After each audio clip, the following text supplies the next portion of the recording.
en género. Y obviamente si nosotros queremos ceder, ¿no?, hacer esas clases de disposiciones de nuestro cuerpo, obviamente estaríamos en contra de nuestra integridad física y estaríamos disminuyendo permanentemente, ¿no?, nuestra salud. Así que eso está totalmente prohibido, no se puede hacer.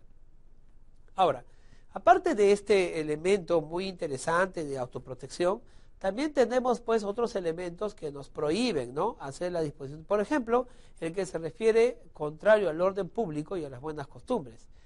¿Qué pasaría, por ejemplo, si yo quiero donar mi cuerpo, ¿no?, parte de él a cambio de dinero, ¿no?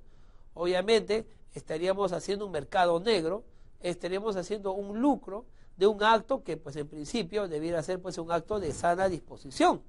La donación de órganos del cuerpo, ¿no?, forma parte de todo un criterio de solidaridad, de un principio de solidaridad universal. El donar sangre, por ejemplo, que es una de las donaciones más sencillas que pueda existir, ¿no?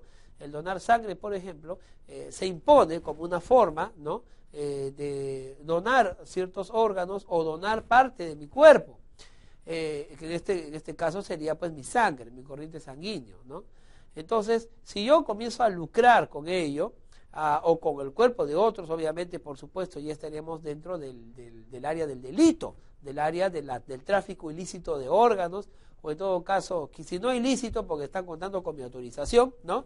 En todo caso, pues estamos yendo contra las buenas costumbres, estamos yendo contra el orden público, porque de alguna manera esa actitud está generando, ¿no?, complicaciones dentro de la misma sociedad.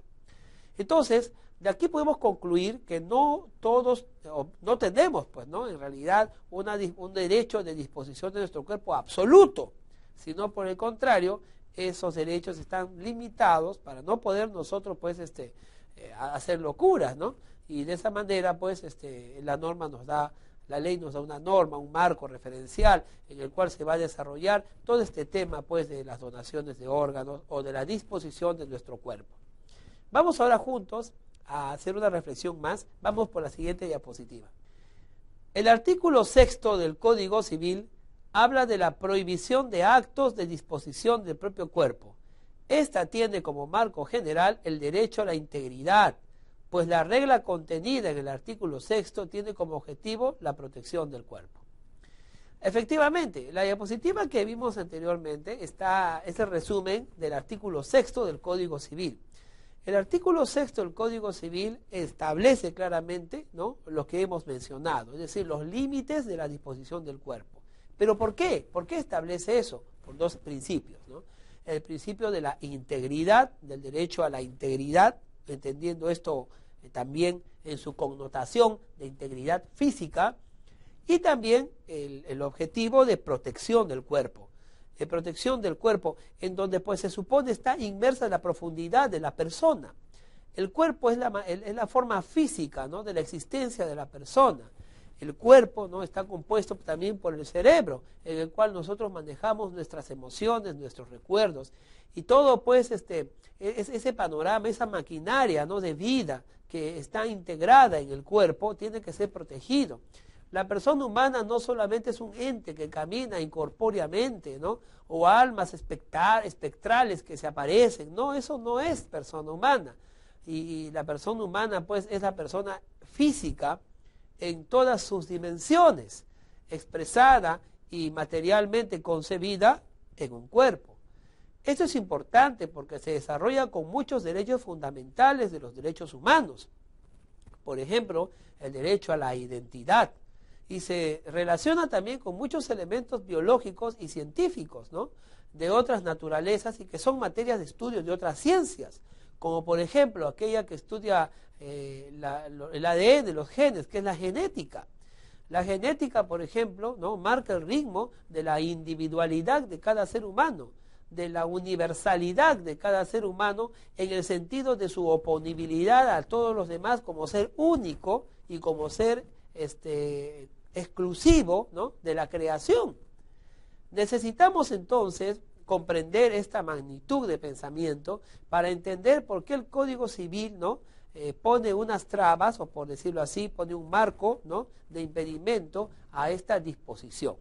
No nos confundamos que el código está prohibiendo o está oponiéndose o está haciendo zancadillas, ¿no?, al derecho que nosotros tenemos de disponer de nuestro cuerpo o de parte de nuestro cuerpo.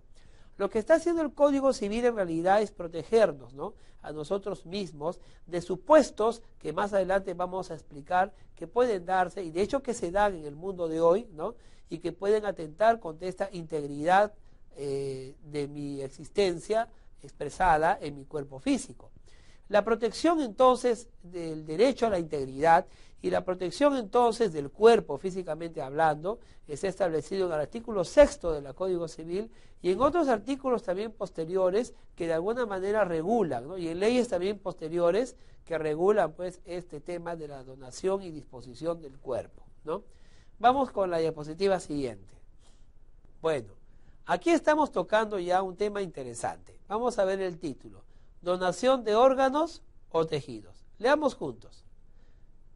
La donación de órganos o tejidos que no se regeneran no debe perjudicar gravemente la salud o reducir sensiblemente el tiempo de vida del donante.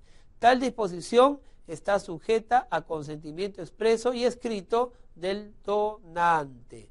Bien, entonces tenemos que entender que cuando nosotros hacemos actos de disposición de nuestro cuerpo o de parte de él, sea órganos externos o sea órganos internos, casi siempre internos, ¿no?, entonces nosotros tenemos que dar la debida autorización y esta autorización debe estar por escrita, con consentimiento expreso. No puede decir yo podría donar, yo quizás done, yo tal vez done, no. Tiene que ser expreso, sin duda alguna, que yo autorizo a donar, ¿no? Esa